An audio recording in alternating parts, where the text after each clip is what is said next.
Netcasts you love. From people you trust. This is Twit. Bandwidth for the Tech Guy is provided by CacheFly. CacheFly.com. Hi, this is Leo Laporte, and this is my Tech Guy podcast.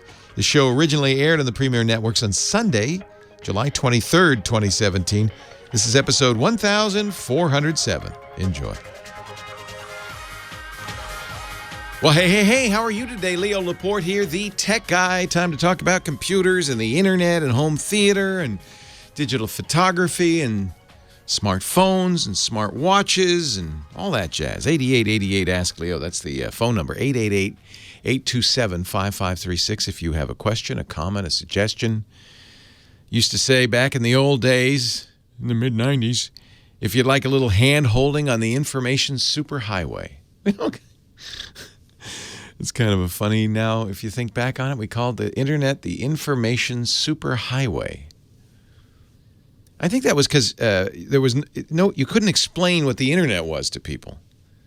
You really couldn't. And so one thing they likened it to was the interstate freeway system, which was created by Al Gore's father in the 50s when he was a member of Congress. Not fully by him, obviously. Some other people had a hand in it, but Al Gore's father was a champion of it. And that's why in a few decades later, people often credited Al Gore with inventing the internet. I think he might have taken a little bit of credit, but in some similar ways, he facilitated the funding for the information superhighway. See, the highway system that connects us and our data. It is like I guess it's like a freeway system. I guess it's kind of like that. And actually, that might be a useful analogy when you're trying to understand this debate over net neutrality. You know, we were talking about that last week. The idea that bits should flow along the information superhighway without being impeded in any way artificially by, let's say, an internet service provider. If the internet is an information superhighway, then the internet service provider is kind of the exit ramp. How you get how that stuff going back and forth across the country gets to your home. It takes the exit for your town, USA.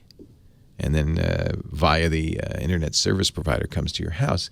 But what if wouldn't that be annoying if there were toll roads across town, like you'd get off the freeway, and then you'd have to pay a toll to get to your house? It would be especially annoying if the people who were asking for the toll, you were already paying anyway. And then when trucks wanted to come deliver goods to you from Amazon, they would stop them and say, look, you can't deliver the goods to Leo, but unless you pay this toll. That's kind of the idea of why we don't like net neutrality. This notion that internet service providers, who are already getting paid by you, would then ask for more money for Netflix or YouTube or me, because I do podcasting, to get to you. And the problem really is, and I just read a good article in Business Insider.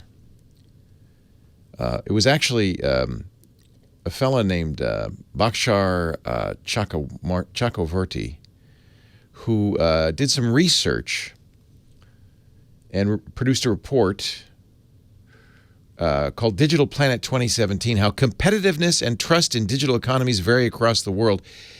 His conclusion in this study is that we are stalling out here in the U.S. We've certainly been a leader in innovation, and the internet was created here. We built the first information superhighway, connected it to the rest of the world. We are the 10th most digitally advanced country today. Even that might frustrate some. 10th? What? We're number one. Well, the problem is that investment in startups in the U.S. is slowing. That we are getting among the worst internet in the world. The internet connectivity is controlled basically in the U.S. by 5 companies: Comcast, the number 1 internet service provider; Spectrum, formerly Time Warner; Verizon; CenturyLink; and AT&T. all but 80% of you, all but about 1/5 of you are using one of those 5 companies to get online.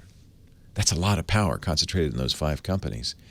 And what those companies give us is both slower and more expensive than in many countries around the world, and they want more, and they want more control. They essentially are asking for the right to decide which companies can get to you, which innovations can reach the public, what it costs, and how fast. And that is contrary to productivity and innovation in this country. It will slow us down. So if you need an argument for why we should not reverse the rules on net neutrality, why bits should be protected as they travel across the internet, that's a good one. That's a really important one. It's where innovation happens. And we have really benefited, I think. Don't you think, from the innovation that the internet and technology have brought us over the last 30 years? I had ringside seats covering this amazing revolution back to when we called it the information superhighway, and even before then. And I'd like to see the growth continue. Singapore, little tiny island nation Singapore, plans to invest $13 billion more in high-tech industries than we do in 2020. New Zealand, little tiny island nation New Zealand, is investing in a superior telecommunications system and creating incentives for entrepreneurs. The United Arab Emirates, it isn't an island, but it's small. They've created free trade zones, and they're turning Dubai into a smart city. You probably heard about the Dubai robotic police force. They want to create autonomous vehicle areas. They're interconnecting transportation, utilities, and government services.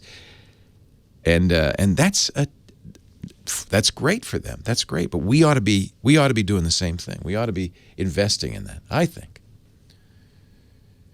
And of course, then there's China. China and India. India is already the world's second largest smartphone market after China. And it's about to explode because currently in India, only about 1/5 of its people, there's 1.3 billion people in India, have access to the internet. That means there'll be 1 billion more people coming online, some say as soon as 10 years from now. And they'll be from India. It's an opportunity for us. It's an opportunity for our companies as long as we stay competitive. Anyway, I don't want to preach to you. I thought I'd bring that up because I think the words net neutrality kind of are meaningless. It's hard to explain it to people. But maybe with that information superhighway analogy will help.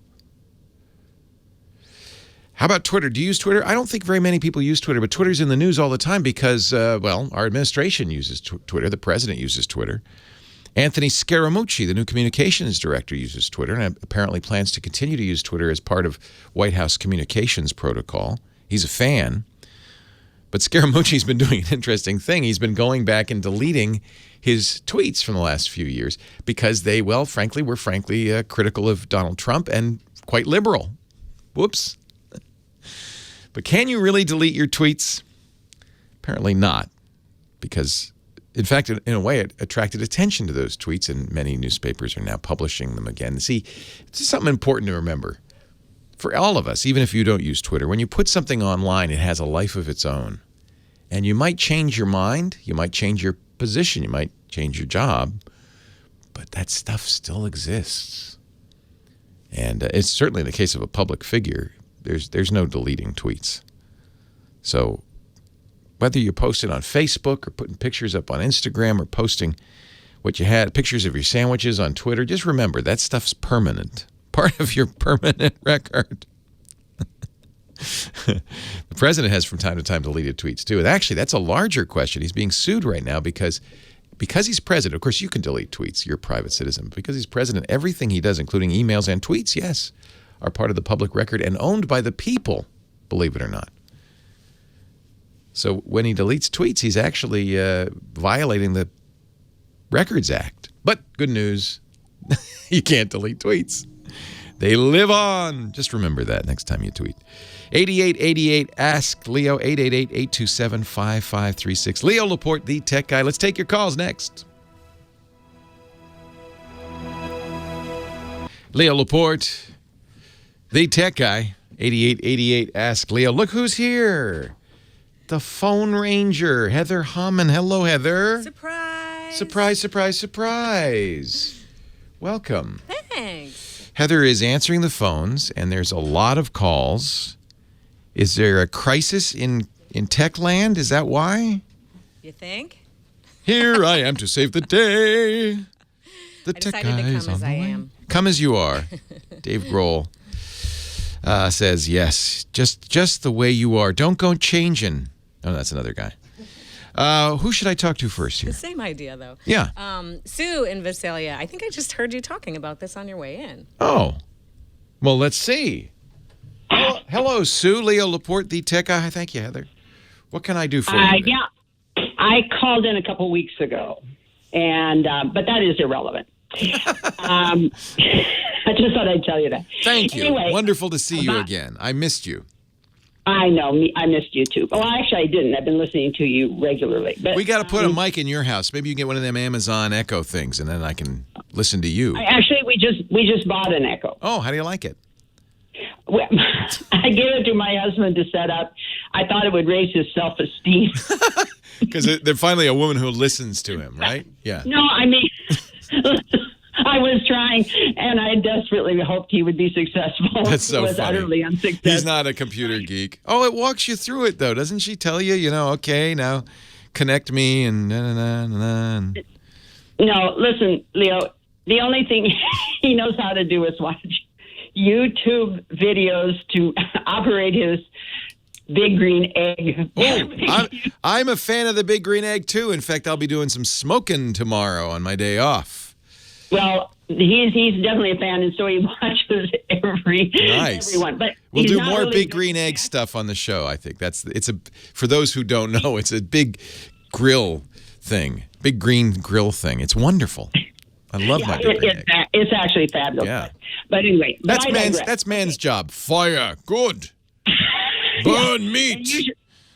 And usually it's the man's job to know tech. So my sister-in-law came to visit at one point. She said, "Oh, Butch, how do you da-da-da-da-da?"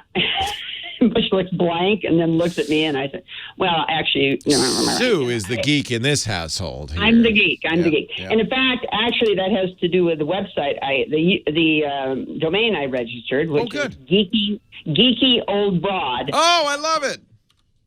Okay, but here's the thing. I have so many irons in the fire. I could, if given enough time, do a WordPress site, although, I'm not going to sit for 5 hours on Lynda and learn how to do that.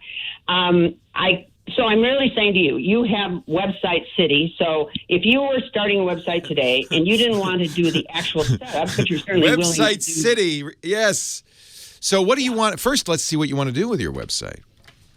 I want to have a continuing blog. Good. And and actually, I it'll love be the name. I mean, geekyoldbroad.com. Who wouldn't want to visit that? exactly. And believe me, these old people that I am in Rotary with, they need me. They need me. These people have no clue. No, and it's wonderful. I mean, I think if you can help people, old or young, understand technology, it opens a whole world to them, particularly the internet, right? Well, exactly. And I won't even go into it because it blew my mind. 3 weeks ago, I heard, and you were saying very casually, Google Photos will gather all your photos from all your sources. And I'm going, really? What? Do I have it on my phone? Yeah, I have it on both Pixel phones. Good. Is it on my computer? Well, yeah. Is it on my laptop? Uh-huh. I just today discovered, oh my gosh, Google Photos, but that's a whole other thing. I mean, Sue, you're adorable. I think Butch is a lucky, lucky man. That's all I can say. He brings you burnt meat, and you bring him wisdom and laughter.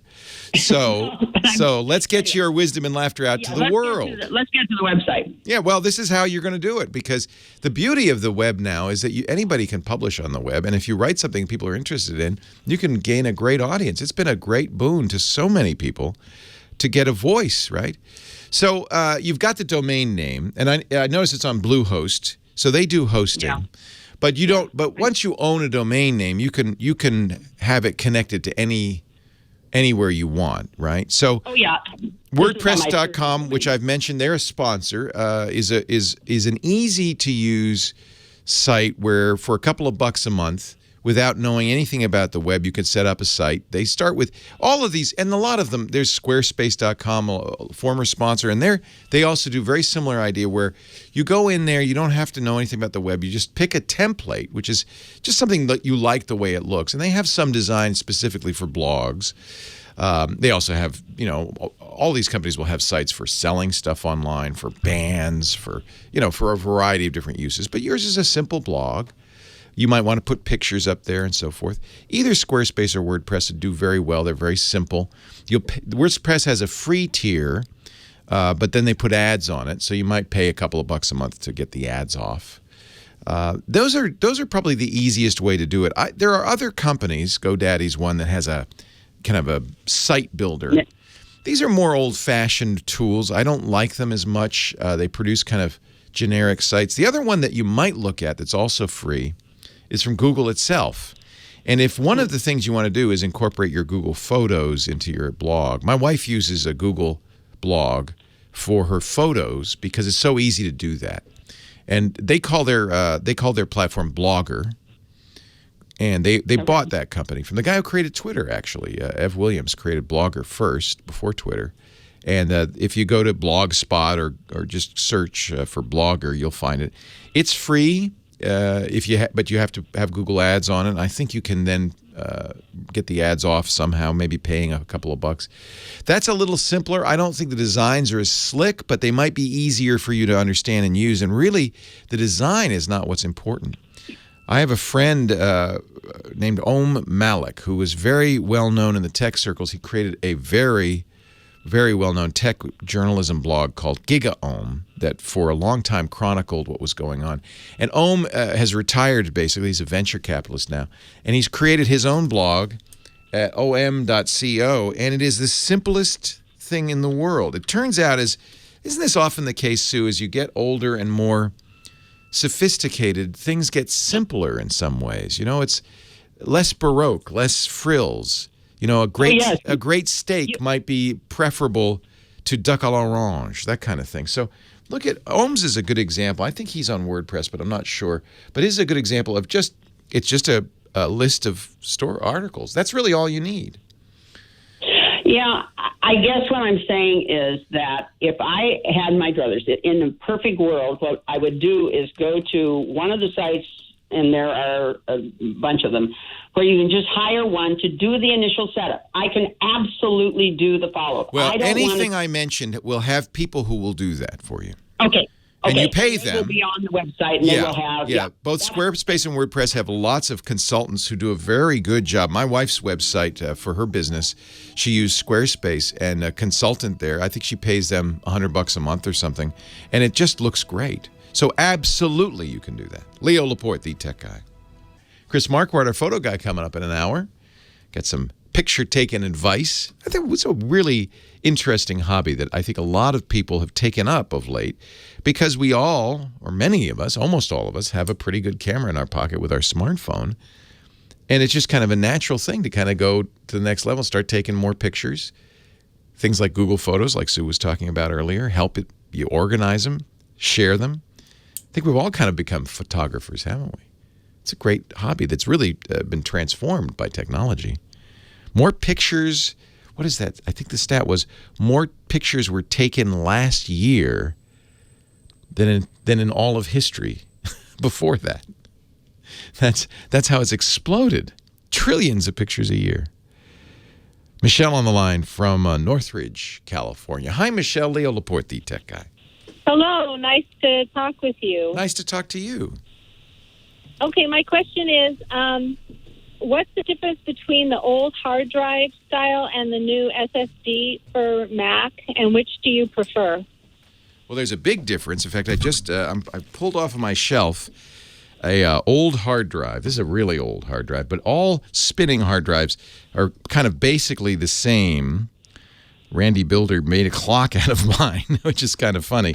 But they're kind of like record players, except instead of vinyl, the old hard drives have spinning metal plates. Sometimes they're glass.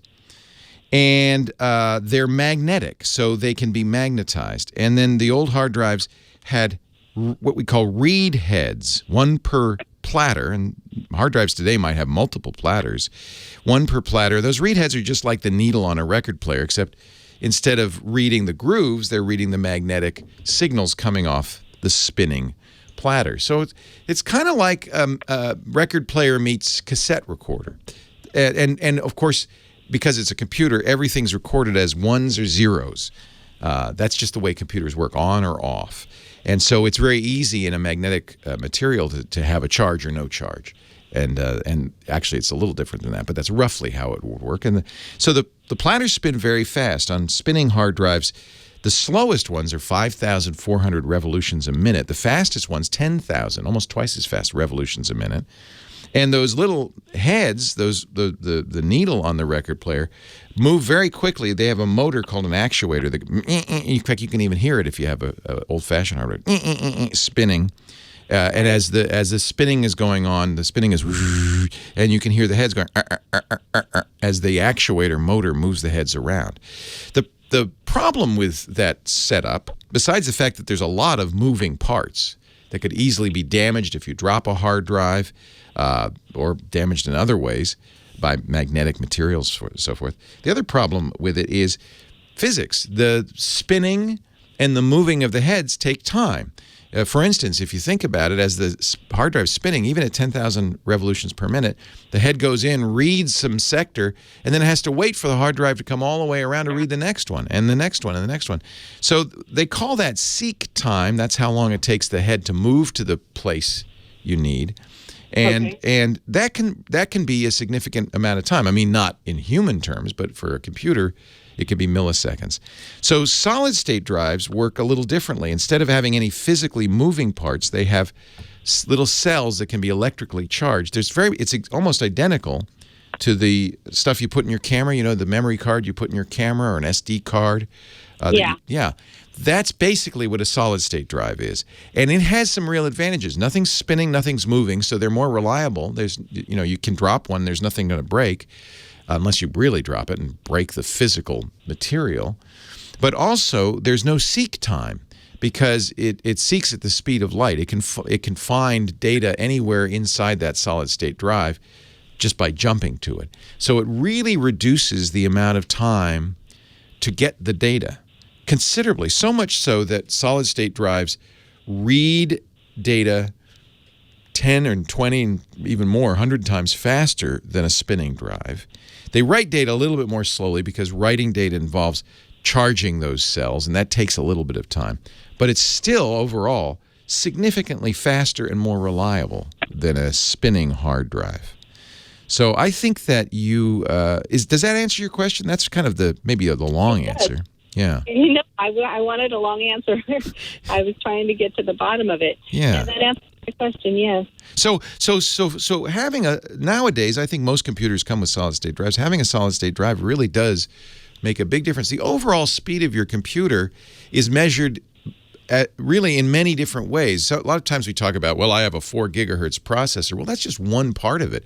A really fast processor, the brain of the computer, often spending time waiting for the hard drive, or even RAM memory, the place where stuff is stored on its way to the processor. It's certainly waiting for you. If you're using a computer to type, the amount of time between one key and the other, even if you're a 90-word per minute typist, or 100-word, or 200, if you were a 200-word a minute typist, would be an eon for a computer. A computer's just going, come on, next key, next, I'm waiting. I'm sitting here, I'm waiting. All right, next question. Okay. I've been doing what you said and trying to back up my photos. Good.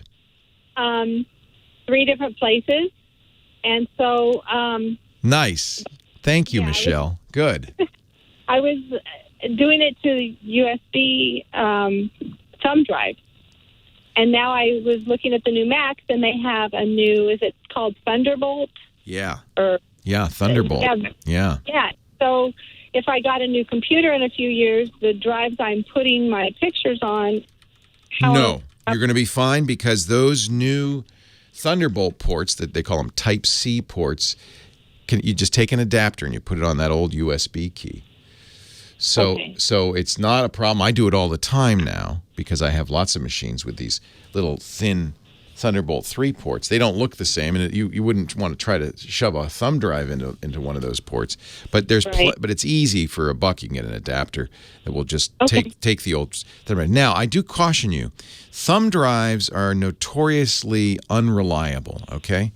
They die over time. Anybody who's used thumb drives for this kind of purpose, eventually. So it's good because you have 3 copies, so if one dies, it's not the end of the world.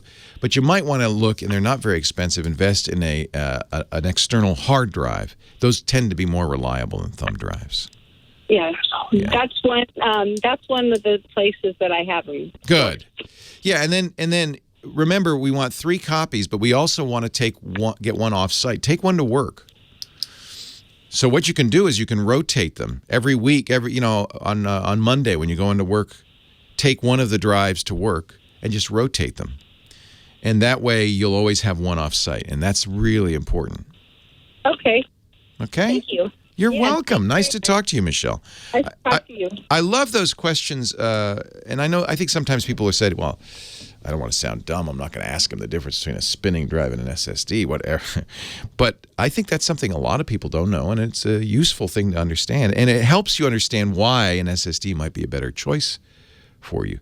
But I guess what I was getting to is any one component doesn't speed up. It's all the components together. It's a holistic unit that make a computer fast or slow. So if you have a slow computer, sometimes putting in an SSD should make it faster, but not always. Depends on other components in that computer.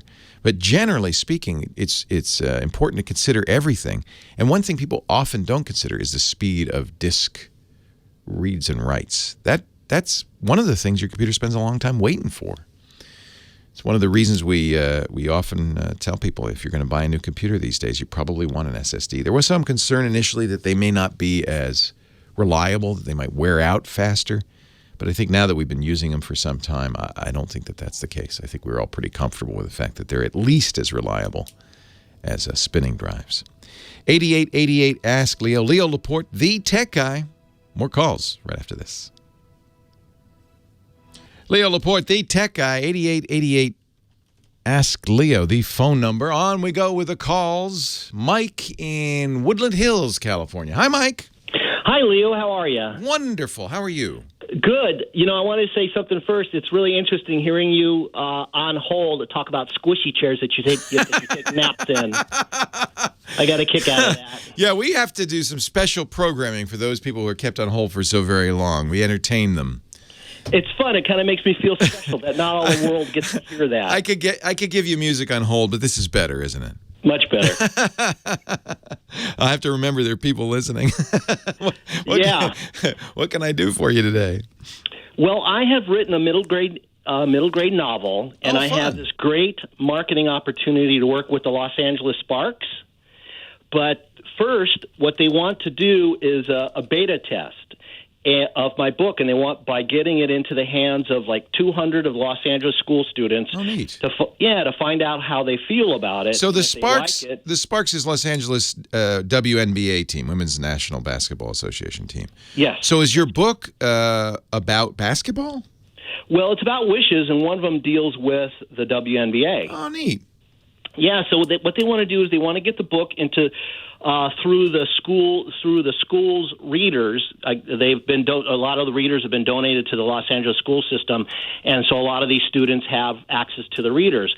So I want to be able to get that out to the students we choose, the 200, but not to the world because it's going to be free for the students. And we're just doing a small test. So you want to make your book an ebook, and what you're saying you want to do is copy protected. Yes. So that it can't be passed around. Correct. And also only to just 200 students. Do they need a password? I'm kind of new to all this. I'm not sure. Yeah. My initial reaction is I'm against copy protection in general. A lot of publishers disagree with that position, but it's been my experience, and I can give you a lot of experiences, including the very famous novelist Paulo Coelho, who couldn't get anybody to publish his book, The Alchemist, so he gave it away, self-published it, and it became a bestseller, of course, and he's become a very successful novelist. And I know many writers who, in fact, give their books away.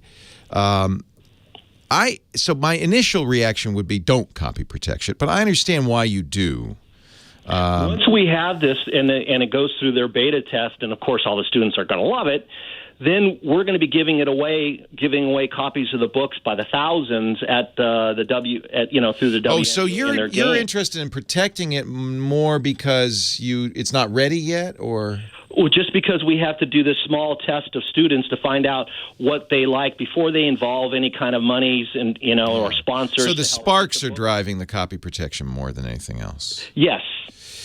Yeah. So here's why I am not in favor of DRM. It often impedes the legal user, and it's easy for bad guys to remove. There's no ebook copy protection known that can't be easily removed. So it's of dubious value, and this is true of music and all kinds of copy protection, video games. On the other hand, I understand you want to get the sparks involved. So, and they're saying, well, we don't want this distributed widely until we're ready for it. Right. Yeah. We just want to make it easy for these students to be able to get the book. I mean, was it a PDF Well, it's easy. First of all, it's easy to make an ebook out of it. You already have digital files, unless you wrote it on a typewriter. No, I've got it on Word. Okay. Yeah. So there's a great program called Calibre, C-A-L-I-B-R-E, Calibre, and that's free, and it'll allow you to convert it into any ebook format. Amazon uses Mobi. There's a kind of more standard EPUB format that almost any reader can use. I don't know what kind of readers your kids have, but if EPUB would probably be what you'd put it in. You don't want PDF. It's true that most readers can handle PDF, but formatting is not well done in PDFs. Okay. So you could Calibre will let you put it in any format you want. You can add ebook protection. There are companies like Lock Lizard, aptly named locklizard.com, that will sell you software that will lock your ebooks. It would probably be sufficient against middle schoolers. First of all, you're going to say to the middle schoolers, please don't pass this around. You're getting some special access to this book, and we want to keep it a surprise for the kids who are going to read it later. So, frankly, passing stuff around is a great way to promote things, but okay. How do I get it to just those students, though? What do they need to have access to my book? Well, so it depends what copy protection scheme you use. If you use Lock Lizard, and this is the other problem, DRM really complicates it because now you have to authenticate. This is exactly the question. How do I keep people from stealing my books and at the same time give it access to certain people? Well, password's not going to be good because anybody who has the book will have the password, which means it's not protected, right? Right. So you need to have an authentic. This is why I don't recommend it. You need to have an authentication server that they log into with an account that verifies them. You could probably, it's going to depend on what program you choose. If you go to Lock Lizard, they'll explain how you have to do this. Okay. It gets very complicated, and it makes the book much less accessible. Yeah. So if you can talk the sparks into give them this tape. I mean, this isn't what you want. You want to make it widely available. You tell the kids, please don't pass it around. You're getting an early review copy of it. I get copies of books all the time from publishers to say, this is a galley, don't pass it around. This is for review purposes only. And they just have to, there's a little bit of trust involved, but I think that's appropriate. If you gave them a printed book, they could give it to other people, right? Right. We're trying to avoid costs like that because right now... No, ebook is better, but the cost is DRM. Okay. Don't put copy protection on it. If I didn't have it protected then, and each of these students wanted to gain access to it, how would that? Oh, that's easy. You just put it on a website; they can download it. Okay, so they would just be directed to a particular... Yeah, I mean, you're going to have to work with the school because most schools will prohibit kids from arbitrarily downloading files from the outside world. So it may end up being you go to the school, practically almost certainly will be you go to the school and the school will hand out, we'll put it on their local server and the kids will be able to get it that way. That's kind of like I was thinking. And if I had it in EPUB, then most likely that'll be compatible with the school system? Yeah. Well, you have to find out what kind of readers they use, but EPUB is a standard. Almost everything will read. If they have Kindles, then you put it in Mobi. If they probably have I don't know what they have. They have iPads. They might have Kobos. I don't know what they have. But I don't know yet. Caliber will let you put it in any known format. Okay. So you can ask the school, what format would you like? And then great, Okay. here's your Mobi format. The nice thing about doing this, the nice thing about doing this digitally is it costs you nothing, Right. little time, and the kids prefer it in all likelihood, right? They can read it on their device. Yeah. Yeah. Is converting it to Caliber, is that an easy thing for me to do? Yeah. Caliber's just a program. To do? Yeah, you'll have the Word files on your hard drive. You'll download Caliber. Works on all kinds of computers, Macs, Windows, and Linux. You download it. You open up your book. You can look at it. You can play with the formatting if you want to, make it different in some way, the fonts, and then you can actually say convert this to EPUB, and it'll do it for you. Then I would recommend opening it with download the Kindle Reader software, for instance, on your computer, and open that EPUB. Make sure the formatting, the page breaks, and everything match your expectations. It's very easy to do. Good. Well, I called you years ago about a website to put together for this, and that's great. I listen to you every single week. You're getting there. What's the name of the book? It's called Matthew Patterson and the Wish Keepers. I love it. Well, good luck. That's exciting. Well, thank you so much. Yeah. And I don't know if I mentioned them, but I will mention my friend Guy Kawasaki's book. It's called The Ape Book, Author, Publisher, Entrepreneur. And it's about self-publishing and about formats and about all of this stuff and why you might not want to use copy protection, all of that stuff. It's apethebook.com. Author, publisher, entrepreneur, how to publish a book. And Guy is, he was the original Apple evangelist. He's a brilliant entrepreneur, and he has written the book for anybody who wants to self-publish and find out, the easy ways. I will to look do it this. up. Highly recommend it. He says, traditional publishers, your days are numbered. And, I don't think that's true. I hope it's not true. But as somebody who's written many books myself, 13, I think, at last count, I think nowadays I would absolutely look at self-publishing. You don't make a lot of money writing a book, so why give a big chunk of it to a publisher? What do they do for you, that you can't do yourself? 8888 Ask Leo is the phone number. If you have a question, a comment, a suggestion, and we'll put links to Caliber and all the information I mentioned at our website. That's free and available at techguylabs.com.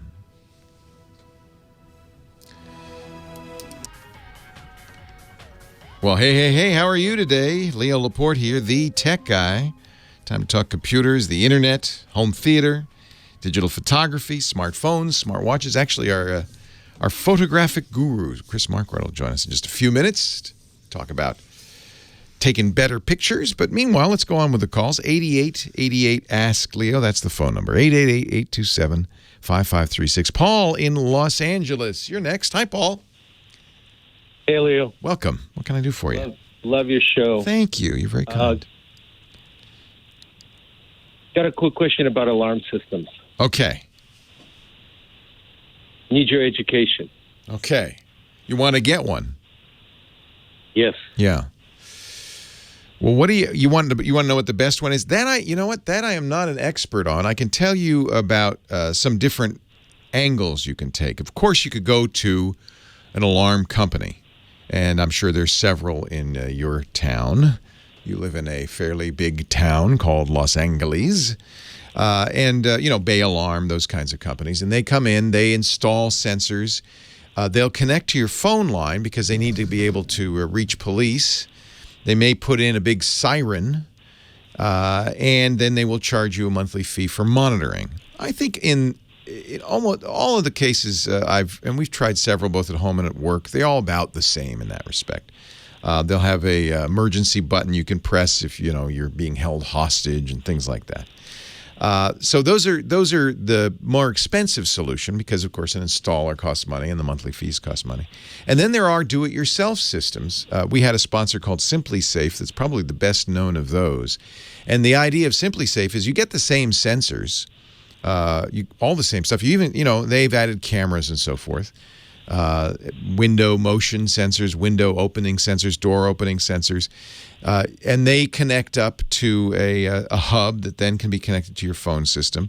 They also offer monitoring. It's a little less expensive, A, because you're installing it yourself, and B, because they're trying to undercut the big name brand companies. Although it's my understanding the monitoring companies are pretty much the same. It's the same people answering the phones, so it's probably just as good. So that would be another option. And then there's the third option, which is totally do-it-yourself, minus monitoring. You just keep an eye on things. And there are many companies that offer cameras and alarms that you can put in your house, motion sensors.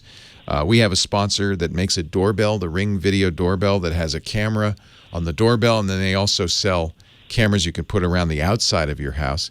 I've used cameras from a Google company called Nest, and they're quite good. In fact, there's one right behind me. I don't know if you can see it, but there's one right behind me. It's called the Nest IQ Cam, and this is the idea of this camera is it's smart.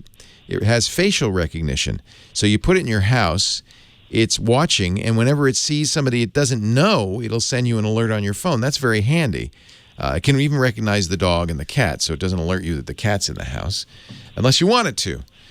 Nest also sells fairly expensively, I think it's $10 a month, the ability to record on their servers. That's nice because you can have a system at home that's totally your own that records locally. But the nice thing about the Nest stuff is you can check back. You don't have to run a big server and big hard drives, and the technical issues are simpler. And you can then go online at your Nest site and see motion. They've even got time lapse. You can go back in time. They put little dots on the timeline whenever there's movement. Nest also has outdoor cameras, much like the Ring outdoor cameras that will hear voices and let you talk to people, which can be useful for chasing people off. So those are kind of the levels. What's your inclination? Which direction do you want to go? I was thinking between the Home Safe, the Ring, and the Nest. Yeah. So these are do-it-yourself solutions. Yeah. Well, Ring is a sponsor again. I'll make that disclaimer. But I think Ring is the best video doorbell. If one of the things you want is a doorbell, the Ring is great. In fact, I can even on my Echo Show, which has a screen, I can say show my front door. It'll show my front door camera. You can talk to people. It has motion detection. And then they sell fairly inexpensively two kinds of cameras. One they call the stick-up cam, which doesn't require any power. It has a little solar panel. So it's just using Wi-Fi. And that's kind of nice. It has similar features. It has a camera. It has a night vision. All of these have night vision, which is important because most of the time what you're watching is what's happening after dark. The Nest does very well with night vision. The Nest has a very bright, I can't remember if it's infrared or ultraviolet. It's not visible to the human eye, but the camera can see it, and so it illuminates everything within 100 feet of the camera. So you can really see what's going on, as if you're using kind of military-grade night vision. I like the Nest a lot. I think the Nest outdoor cameras are very nice, and the indoor cameras are very nice. They're very expensive, especially if you include that monthly. Compatible with Ring? Yeah. Well, so compatible is an interesting. Yes, they can work fine with Ring, and I can both ask for pictures from my Nest camera and my Ring camera on my Echo. I guess compatible I'm not sure what that means. There's not a unified. You can have them. You can have mix and match, of course, but there's no unified hub that you can go to. For Ring, you'll have to go to the Ring site to see what's going on, or use the Ring app. For Nest, you'll use the Nest app or go to the Nest site to see what's going on.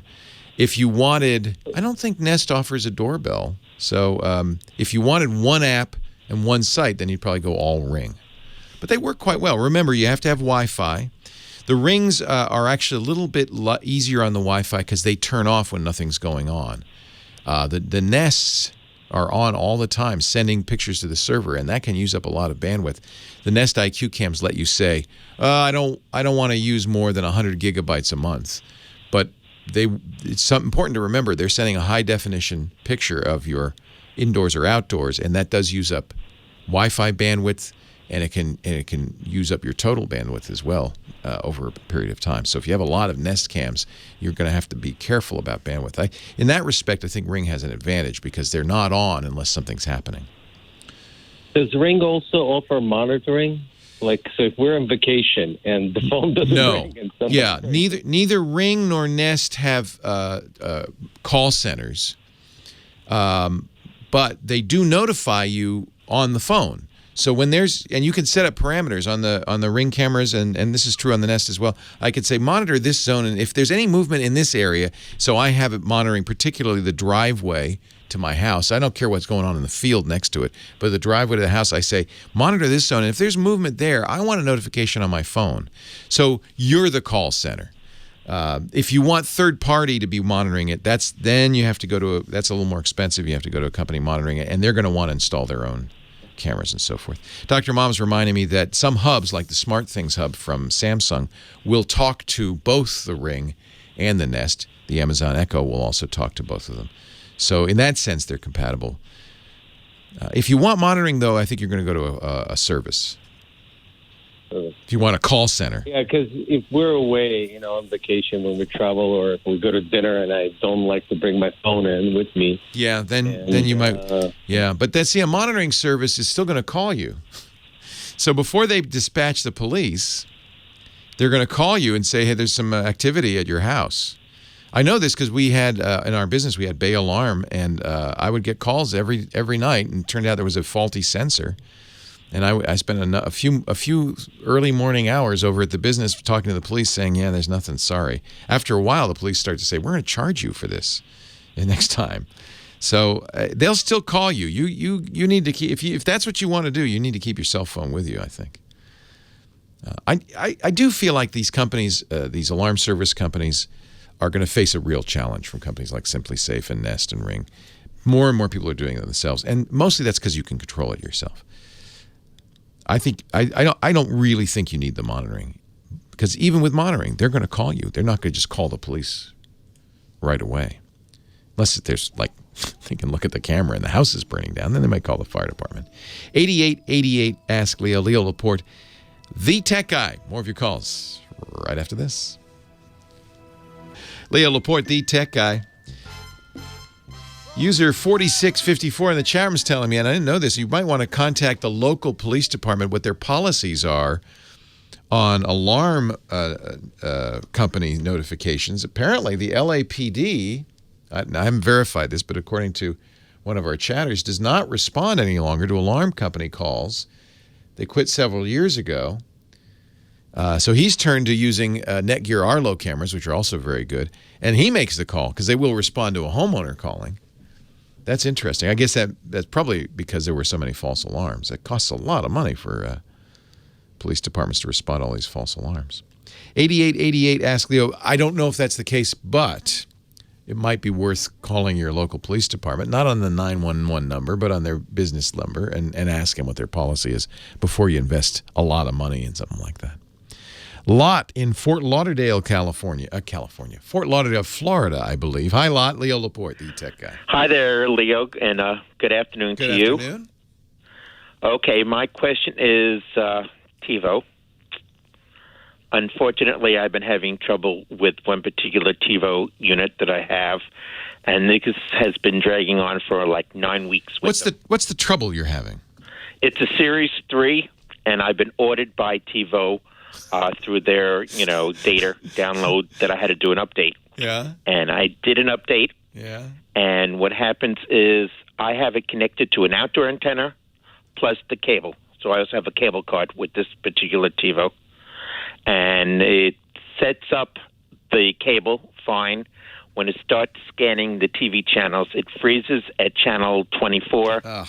And then the unit shuts off and reboots itself back down, and then you have to start all over again. Caramba. And you have to start all over again. And so have you called TiVo and told them this, that your update just screwed up my TiVo? Yeah, they're aware of it. They admitted to me. They said, we know about this? Yeah, but it's 9 weeks already. Well, the TiVo Series 3 is pretty old. And it may be. So am I. Yeah. No. Yeah, I had a Series 3. I loved it. But they probably feel like, well, we're not going to really support this anymore. That's annoying. You wouldn't want an update pushed to a computer that broke the computer. Same thing with a TiVo. I presume you've done the only thing I know to do with a TiVo, which is to reset it, go back to factory settings. Absolutely, I tried that too. And if it doesn't fix it, it means that that update that they pushed is incompatible with the Series 3. Correct. Which is very frustrating. Anyway, it's time for me to pack my bags and move on from TiVo. I think so. I don't blame you. Open to suggestions. What do you recommend? I use the latest TiVo, and I like it a lot. But one negative about TiVo is, of course, this monthly or, in my case, lifetime fee you pay, which is a lot of money, hundreds of dollars for the channel guide. And I think I've kind of blew it because I have a bunch of TiVos, and I bought lifetime subscriptions to the channel guide. But they're not going to work if I cord cut. They really are designed to work with the cable box. And I have a feeling that it's one of the things keeping me from firing my cable company is this ridiculous investment I have in TiVos. So maybe it would be prudent to look at something that doesn't have a big cost for the channel guide. And for that, I would look at Channel Master. They make basically their DVRs. They're much better than the cable company's DVRs. I would argue that TiVo is the best DVR still, despite this annoying update. Right. By the way, the newer TiVos do not do cable or over the air. It's one or the other, not both. That's right. Sorry. That's what I have. See, that's why I can't cut the cord, because I have cable card TiVos, and I can't use them with an over the air. So and all the money I paid for the channel guide will be worthless if I'm not paying for cable.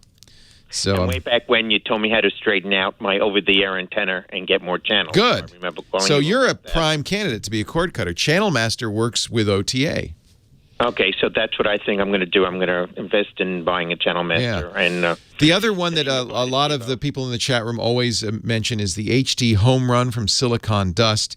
That's really more for connecting to a computer and using your computer as a DVR, although I think they offer DVR stuff. But I would look at the two. But people who use Channel Master love it. It is really the only credible competition at this point for TiVo. Okay, that's fine. By the way, TiVo, I know, was sold, and the company relocated and took their support team to a strange place in a strange land. Not, Rovi, the company that bought TiVo, said at the time they bought it, we're not that interested in the hardware. That caused my stomach to jump because I'm very interested in the hardware. I'm thousands of dollars interested in the hardware. And so I'm dreading the future. And boy, what you just told me is a bad indication. I also have 4 other TiVos, but they're the Series 4. So I guess as they go, it's goodbye. And that I bought brand new bolts, and they're great. But and by the way, we also got that update. They changed their UI considerably. They changed everything. Take a look at the Channel Master. There's no subscription for the channel guide. It will work with OTA over the air with your antenna. And frankly, because you get good channels, you get good over-the-air coverage, I think you're a prime candidate for instead of... Yeah, there's 7... Here in Fort Lauderdale, there's 70 over-the-air channels. Oh, that's awesome. That's awesome. So, use your OTA antenna, use the Channel Master to record those. Right. And then if you need additional stuff, you can buy Showtime or HBO or Netflix or, All right. Okay. Thanks a lot. And one other thing before you go, I want to just thank Heather for believing in my first name because it's a weird first name. We're all Ronnie Lott fans here, so if you because you took Lott, L-O-T-T. Yes. Well, that's a biblical name. Of course, she believes it. And just don't look at your wife when you're running away because you could turn. I know she'll turn into something that should be known as Diamond Crystal. Yes. Oh, nice. Oh, fancy. Yeah, you've heard that once or twice, haven't you? Yeah. Once or twice. By the way, I went to school in Rhode Island, so I went to college there. I love you went to URI or RISD or no, BC? Roger Williams University. Roger Williams. Great school. I lived in Barrington, and I taught in Providence, Rhode Island, Sackett Street Elementary School. Oh, my goodness. I went to John Howland School in Providence, but that was back in the 60s, and they've torn it down. I've gone back to visit, and there's just a bunch of condos there. It's very sad. It's nice to talk to you a lot. Up next year to the July 4th parade in Bristol. But I'll let you go. There are other people who what fun. Speak to you. Nah, I'm having fun talking to you. Thank you a lot. Thank you so much. Thank you, Heather, for believing in me. She believed. I believed in you. Heather's covering her face. Why? Of course you believe in him. Why wouldn't you? Did you say you didn't at first? You said, what? Lott? Is that your name? He goes, my last name is Money. And I was like, get out of here with that. That's not funny. You can't A prank lot of me. money. Is his wife's name Lotta? Right? Lot and Lotta. Middle initial A, yeah. A lot of money. That's hysterical. Is that really his last name? That's what he said. No. And then he said, don't blame me. My parents named me that, blah, blah, blah. I wonder if his sister's named Lotta. That's funny. Bags full. Or Outa. Outa. Outa money. Heather Hammond. It's nice to have you. It's good to see you. Thank you Good for to be here on thank a you Sunday. for I'm spending missing a Sunday. church for this, you know. Why don't I believe that?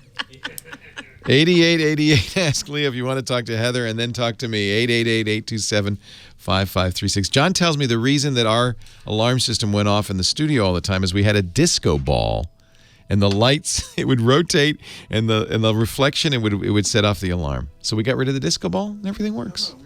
It's time once again for Chris Marquardt, our photo guy. Chris is a photographer, leads wonderful workshops at discoverthetopfloor.com, hosts one of the best photography podcasts I know of, Tips from the Top Floor, and he joins us every week to help us get better photos. John brought in, John, my studio manager, is all excited because he's going up to Oregon in 4 weeks for the total eclipse.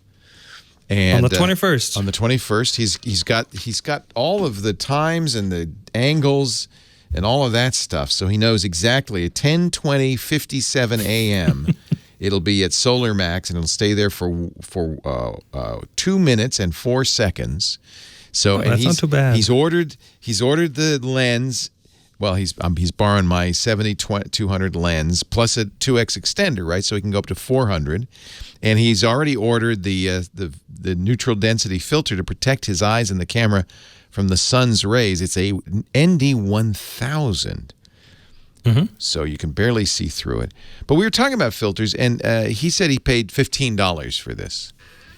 And you said you can buy $200 ND. Oh, yes, you can. Yes, you can. Is there a difference?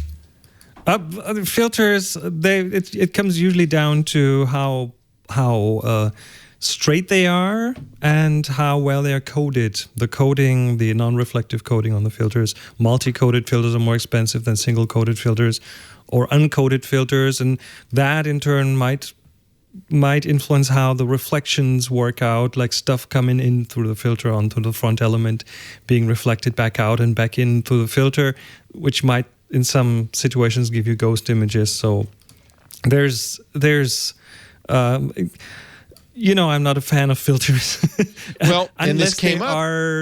Unless they are like that filter. I mean, for the sun, you will need that ND filter. You will need to. You have to have a filter, right? You have to have a filter, and then it's always a question if that's a once in a lifetime kind of use. What are you going to do? Are you going to spend a lot of money or not? I would say give it a shot, give it a try. You can practice that on the actual sun, because you can do it again in without 20 the years. eclipse, I yes. guess you're right. You could try it now. Before the you should eclipse. try it now and see if it comes out There's still a chance well, and then to get a new one. Yeah, there's a good chance that might just be fine. So I give you another example. I have a very expensive point-and-shoot camera from Leica. It cost me thousands of dollars. The Leica Q. I love this. My baby. I love this camera. And when I bought it on the recommendation of a photo blogger, I bought a haze filter to protect the lens. Right. And now I'm looking at it, and I only paid $20 for this haze filter. And now I'm thinking I probably should take it off. This is a very fancy lens. It's like a lens. Am I ruining my pictures with this filter? Well, again, it depends on the filter. In most cases, if it's not one of the real cheap ones, you should be fine. $20 seems pretty cheap. But I'm usually the filters that I put on are in the range of $100 or more. Okay, so I'm taking it off. But then am I at risk of scratching the lens? That's why we always. I'm very unpopular for saying that I don't really recommend filters on the lens to protect them, but instead use a lens hood, which will keep a lot of stuff off the lens. If you scratch the front element of the lens, first of all, there's still a good chance you won't see the problem with that. And second, that can be repaired. And you can see, replaced, I do have a nice metal. This camera comes with a beautiful metal screw-on lens hood. And it's dinged the heck up all over it. I recommend a video that I found on YouTube a while ago by a photographer called Steve Perry, Perry. why UV filters, do you need them or not? He has smashed a whole bunch of filters that he bought, a whole bunch of lenses, and looked at how much force do you need to smash a filter versus smashing a lens. His conclusion is very interesting, so I recommend people watch that to make up their own mind about if such a filter is important or not. Didn't mean to hijack your segment, but we were talking because Eclipse is coming, and I know people want to be prepared. Right? It is. Yeah. It is. This is a B&W MRC filter, which I'm told is a good quality filter. But B&W. German product. Of course it's good. Yeah. It's got to be great. Great. So what do you want to talk about today? Well, I've just returned from a really exciting week. This is the once-a-year workshop that I hold in an old abbey in southern Germany. This time we were there with 27 people in the Danube Valley. And one of the things people do there that we kind of guide them through are projects, little photo projects that take the entire week. They will spend 5 days on these projects and then present them. And a few of those little projects, I think, are something that people can do at home. And so I want to run you through just 5 different of those projects, not from this week, but from other weeks. And I think they're really, really cool to kind of get your creative juices flowing. And so here are 5 of them. First of all, shoot the mundane. Find boring stuff in your backyard. Boring. That's what this is about. Find boring stuff in your backyard, around the house. Just stuff that doesn't look interesting, and try to make it look interesting. And do this on a regular basis, and you will become a better photographer. Second, shoot through things. Just stuff that you can look through. Maybe a pair of sunglasses or an orange Tic Tac box. Wonderful to play with. Or in winter, take a slab of ice and use that between your camera and what you're shooting. That will add a lot of interest to a photo. You can, while we're talking about ice, you can freeze things. I've seen people freeze flowers in water in the fridge or in the freezer. You might want to use like distilled water to help keep the bubbles out. And then shoot that with a flash that you take off the camera so it doesn't come straight from the camera. Makes for very interesting light. And the fifth one, which I find really, really helpful, is, and it's painful at the beginning, but if you do it a while, it'll actually be really helpful, is taking the wrong lens for the job. If you think, the wrong I want lens. to do portraits. I want to do portraits. I need a longer lens for that to make a nice bokeh, a nice out-of-focus background. Yeah. You do that with a wide-angle lens, or go to the zoo with a wide-angle lens instead of your telephoto lens, because that will force you outside your comfort zone. That will force you to think outside the box and do things that you would never do. You would never go and shoot those lions in the zoo with 24 millimeters. You probably use 200 millimeters or 300 millimeters for that. So this is about breaking out of your conceptual box, I guess. Exactly. So take the wrong tool for the job, and that could be anything in your photography, but lenses are pretty much a prime example there.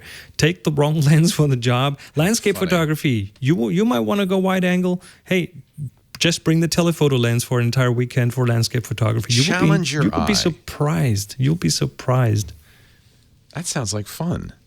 Yeah, is this encoded anywhere? Or do you have a website or anywhere I can? No, you'll find a lot of these kind of little hints online if you Google photography project. A sixth one that I really recommend is, these 360 projects where people want to go out every day and shoot a photo every day of a year, which is like, oh wow, that's a long time frame to do. Try the 50 by 50 by 50 project. Take 50 pictures on 50 consecutive days using only a 50 millimeter lens. Ooh, the nifty 50. And that for 50 days, 50 photos, that's kind of that's under 2 months, so you can really kind of do it. And then a bonus, put the results of your project in a photo book and then give that to someone you like. Oh, I love it. Better than a mixtape. Chris Marquardt, You'll find him at discoverthetopfloor.com and here every week helping us. What's our assignment this week? I forgot. The assignment is joy. Joy. Joy. Joy. Take a picture illustrating the word or concept joy, tag it with the word joy, and upload it to our Flickr group, the Tech Guy group on Flickr. And we're actually on a couple of weeks out from an assignment review. Chris will pick 3 and talk about them on the radio. Thank you, Chris. Leo Laporte. Absolutely. The Tech Guy. More calls right after this. Back to the phones we go. And Burke on the line from Richmond, Virginia. Hi, Burke. Hello, Leo. How are you this I'm afternoon? well. How are you? Not too bad. Have a Canon camera. It's a I forgot what the heck it was. Is it an ELF? Oh, it's a ZR65. I'm sorry. ZR65. Okay. Yeah, it's one of those mini DV. Yeah.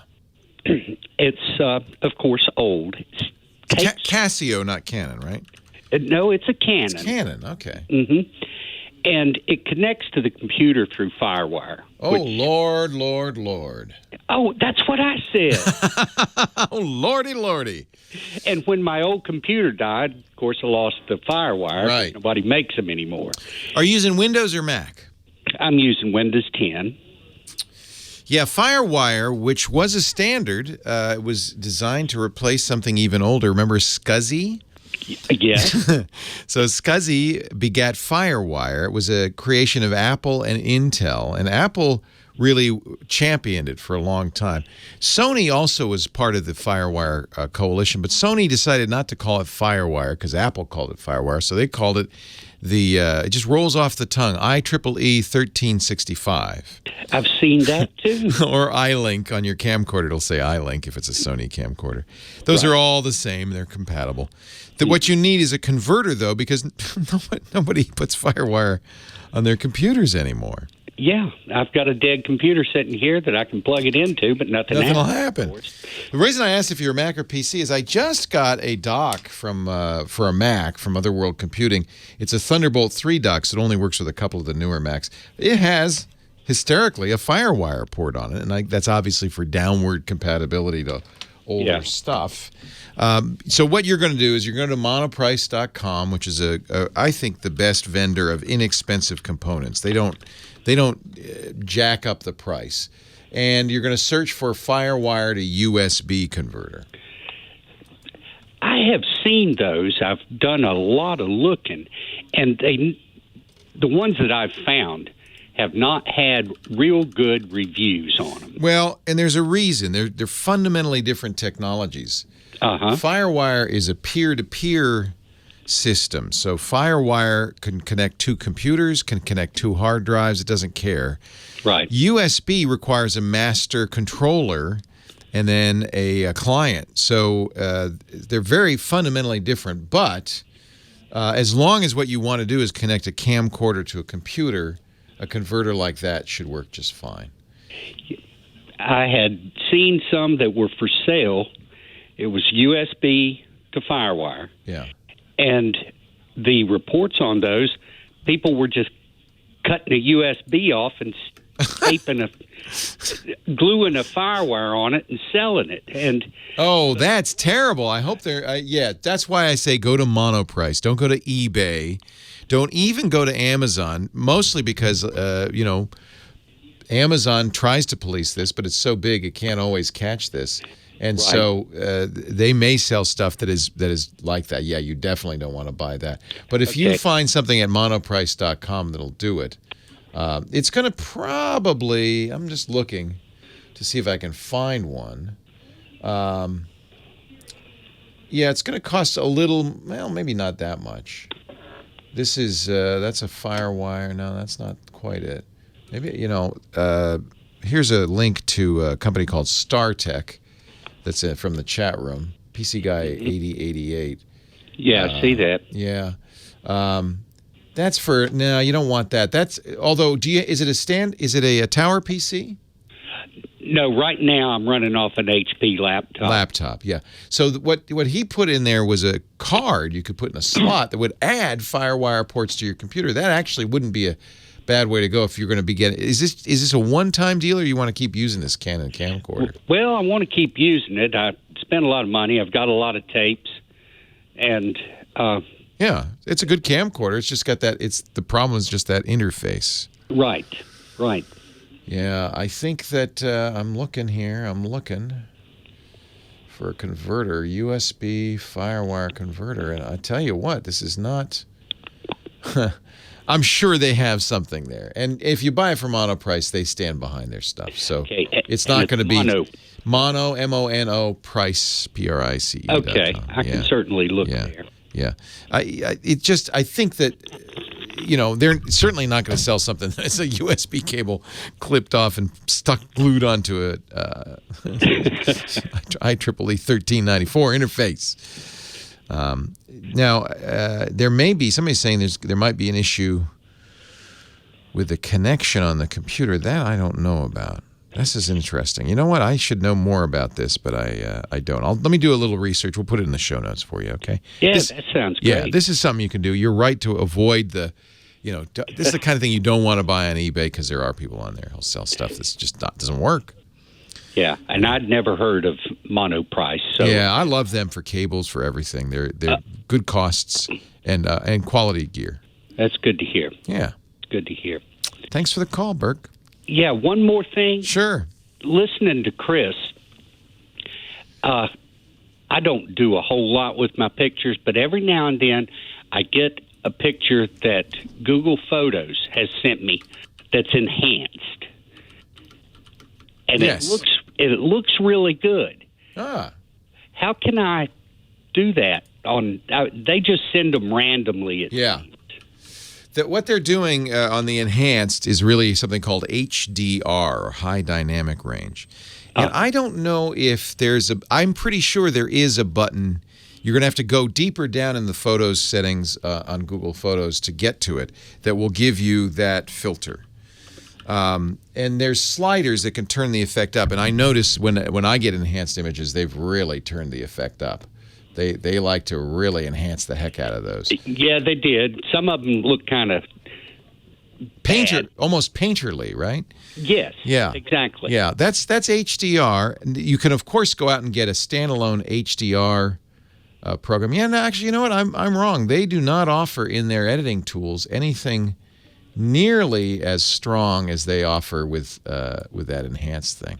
How could you force Google to do an enhanced? I don't know. That's a good question. But if you like that look, there are certainly some great programs out there that will do HDRs. It will take an image and allow you to do that kind of painterly look to it. My friend Trey Ratcliffe is the king of HDR photography. His website, stuckingcustoms.com, talks about some of the programs. He actually has created one that's for the Mac only, I'm sorry to say, called Aurora HDR from Mac Fun. But on the PC, I use something called Photomatics that will do this, but it's expensive. I think it's a $100 program. So let's see if we can figure out. Now you're giving me two assignments. I'm sorry. Let's see if we can. No, I mean, I appreciate it. That's how I learn. When I don't know an answer, I have to figure it out. So let's figure out how we can force. I think there must be a way to tell Google Photos, hey, make this one enhanced. Because you're right, it's just random, isn't it? They every now and then say, hey, how you like this? And send me a picture. And I like that one. Yeah. And this one, not so much. It's HDR pretty much when I've received that. It's an HDR photo. Okay. Yeah. So, but I don't know. So they're sending you stuff like that too, Oh, right? yeah. It's the assistant. And it's actually awesome.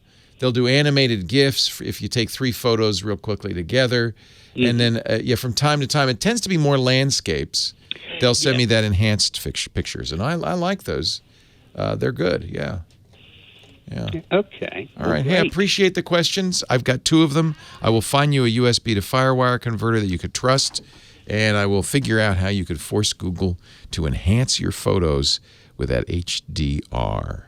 Well, hey, how are you today? Leo Laporte, the tech guy. Time to talk computers and the internet and home theater, digital photography, smartphones, smartwatches, self-driving cars, all of the gizmos and gadgets of the 21st century. They're changing our lives for good or ill. That's what we talk about on this show. My phone number, 888-827-5536, 8888 Ask Leo. The website, techguylabs.com. And for our last caller, I put a link up to a program, I think it's free, from Topaz Labs. Windows or Mac. That's a really nice photo editor, simple, easy-to-use photo editor that lets you get a lot of those HDR and artistic effects that Google Photos does for you automatically, but you're in a lot more control of it. It's called Topaz Studio. Topaz makes their money from plugins that pro photographers will use in Lightroom or Photoshop.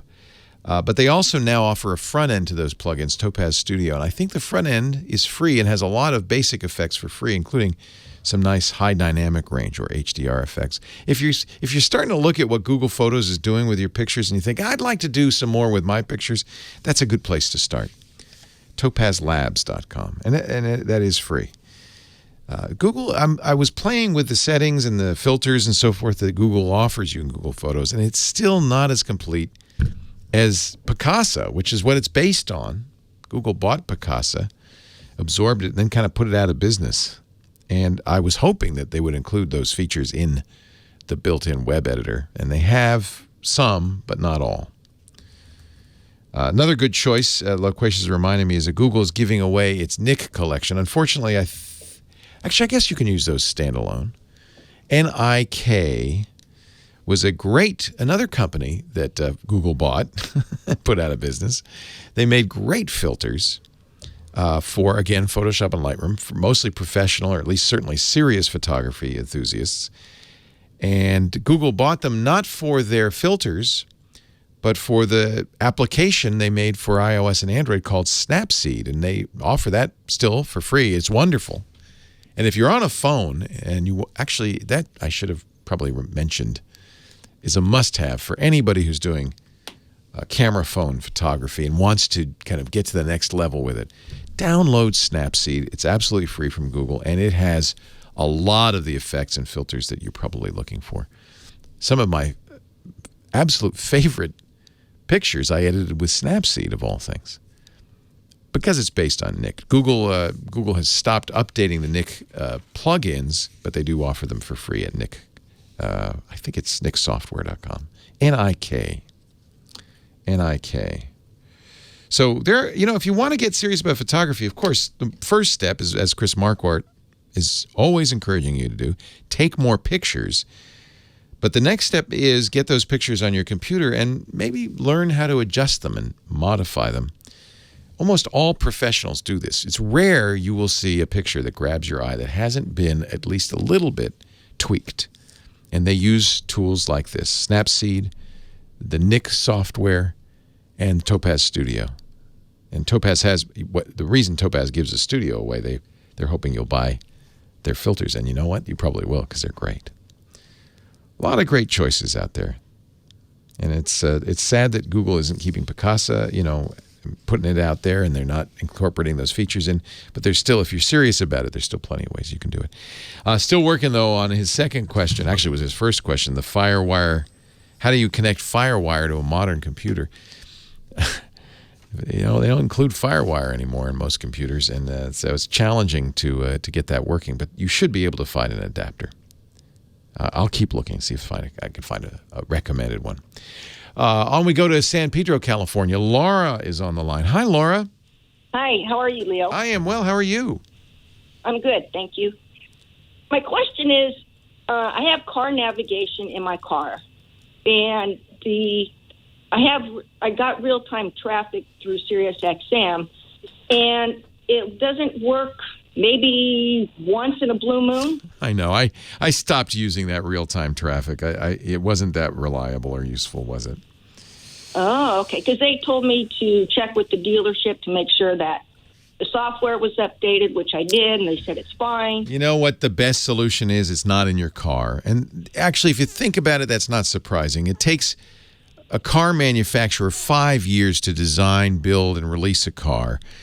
5 years ago, what was computer technology like? Nowhere like it is today. So it's your phone that really has the smartest technology. Do you have a smartphone? I do.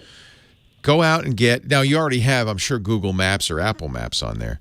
But if you want the best application for keeping up on what's ahead, what the traffic conditions are, not just traffic conditions, road hazards, speed traps, red light cameras, accidents, Google makes a free program called Waze, W-A-Z-E. Okay. And I do have that. Yeah. Waze is far better than anything Sirius does or anything your car company is going to do because Google keeps it up to date. They don't have a 5-year development cycle. Oh, okay. Now, that means, of course, you got to pair your car to your phone so that the directions come through the phone. And, you know, it's a little harder to use the screen on a phone than the screen on your car. But and also be very careful about getting distracted while you're doing it. But I know most of the commuters I know live and die by Waze. They've got it running every time. And because what's happening is everybody else who's using Waze is contributing data every moment. So it knows exactly what the traffic's like ahead of you because people are driving ahead of you using Waze. Okay. If I have like Apple CarPlay, will that come up on the screen then if I have Waze? Yes. I can do Google on my screen. If you have Apple CarPlay, I believe Waze will show up. Yes. Okay. That's great. You're lucky to have that.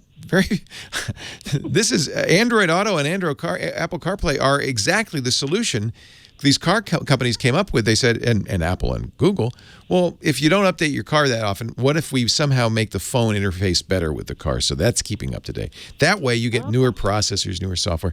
Of course, for issues of distracted driving, it's a subset of everything that's on your phone. You can't play Candy Crush, obviously. Of course. For good reason. But I don't know. I'm surprised they don't.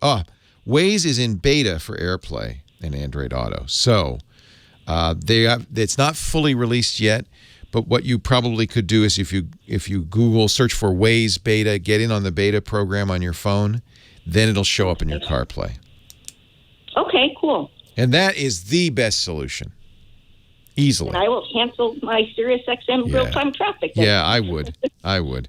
Because the real-time traffic is only getting it from official sources, which is good. Waze gets it from those sources and the thousands of commuters who are on the same road as you every single day. So It's more up to date. It's more accurate. Waze will also reroute you. If it says, there's terrible traffic up ahead, let's take a back street.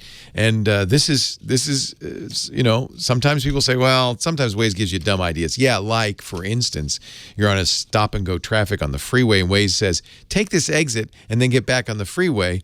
Well, to a computer, that does speed you up, but that's, not much. It's a little annoying and it's probably annoying to everybody you're merging in with, and it's hard to do.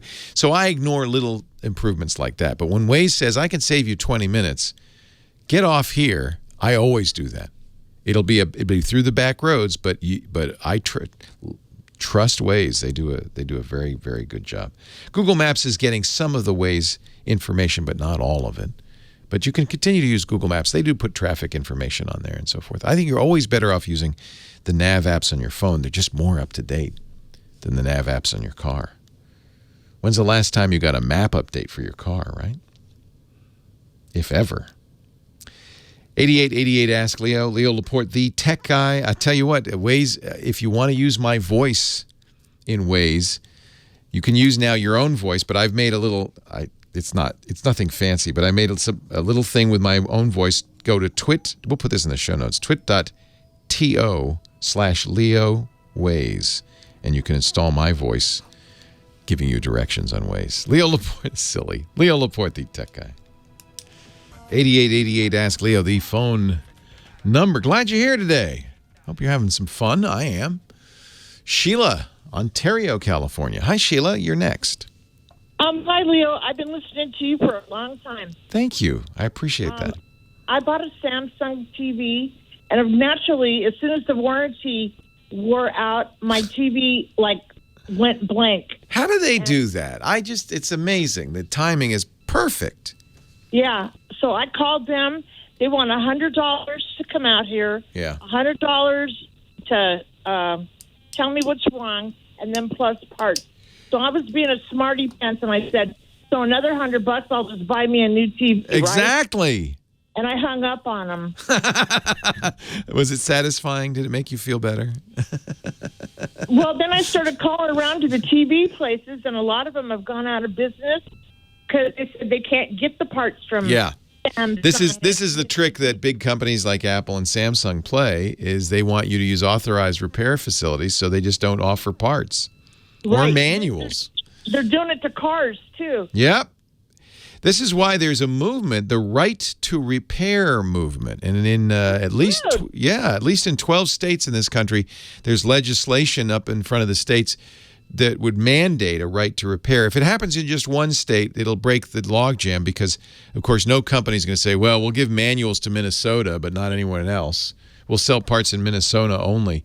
So I'm hoping one of these legislatures approves this right to repair.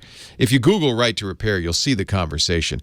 And it does, it actually starts with tractor owners, John Deere Company, because they're worried. Grandpa used to work for them. Yeah, the big combines, they're really the expensive $1 million combines. They won't let you repair them because they're afraid of people stealing the software. So you have to go to official John Deere certified repair facility, and it's all done in secret. And so that's really, I think, where the movement is happening the most, because it tends to be in the farm states that people are most up in arms over this. But it would absolutely affect Apple, and it would affect Samsung and all these other companies. They'd have to start selling parts and, more importantly, maybe manuals.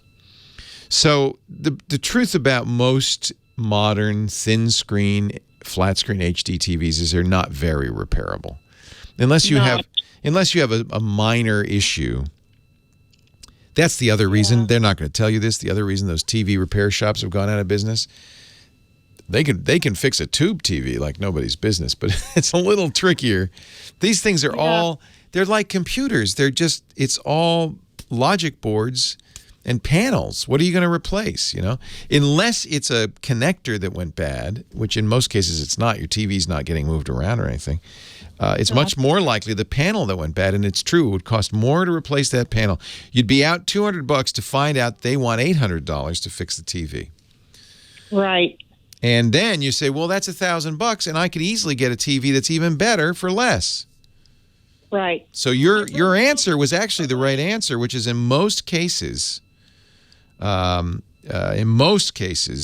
you're better off just getting a new TV. Now, that TV isn't very old. It is out of warranty, but I'm told that Samsung has had some specific problems with some of their displays with capacitors, and in some cases, they've been repairing them out of warranty. They're not going to do that here. I guess not. They told you, right? Yeah, they said, so sorry. They don't care. Why should they care? They're making millions. They don't care. There is a few years ago, Gollum in our chat room sending me a link from 2012. There was a lawsuit against Samsung, or a class action lawsuit, because some of their TVs were failing due to a power defect. What you said it's just a year old now, this TV? A little over a year and a half old. How big is it? It's a 40. Yeah. So you're right. That a 40-inch TV, HD TV, you could easily replace that for $500 or less, $300. Yeah. I bought it at Christmas time. It was on sale. Yeah. I'm sad because I watch a lot of TV, and now I got these dinosaurs here that I'm trying to get going, but I don't have cable, so I've been using like a regular TV antenna, and it was great. I loved it. I got all the PBS stations, and I was happy. I don't need cable. Oh, I'm sorry. That's okay. I'm sorry. Yeah, it might be time for a new TV. Yeah. You know what? Can I ask you one other thing about my Apple computer? Yes. I was going to go get it. I was just feeling, I don't know, and I was going to go get it like a tune-up, and a friend of mine told me, don't do that. They're going to try selling you a new computer. Do you think that's true? Well, I mean, you're not a pushover, are you? No, not You can always really. say no. You're going to take it to Apple for the tune-up? Yeah. Yeah, as long as you take it to Apple. I wouldn't take it anywhere else for a tune-up. But if Apple offers a tune-up, they're pretty good. They don't push too hard. They're not on commission. They're not going to push you too hard. Yeah. I think you can just say, well, no, I really like this. I love, say, I love this computer. I don't want to buy a new one. Can you fix it? You may be able to do this yourself, by the way. I mean, with tune-up, what is a tune-up? I'm not sure, but probably what it would involve, and something you could easily do, is back up all your data, because you don't want to lose anything that's on that hard drive. In fact, I would recommend you do that anyway absolutely do that before you bring it into the store, always. Uh-huh. And then you could just reinstall the operating system. You can erase the hard drive, reinstall the operating system, reinstall your apps, and reinstall your data. And that's better than any tune-up. That's a fresh start.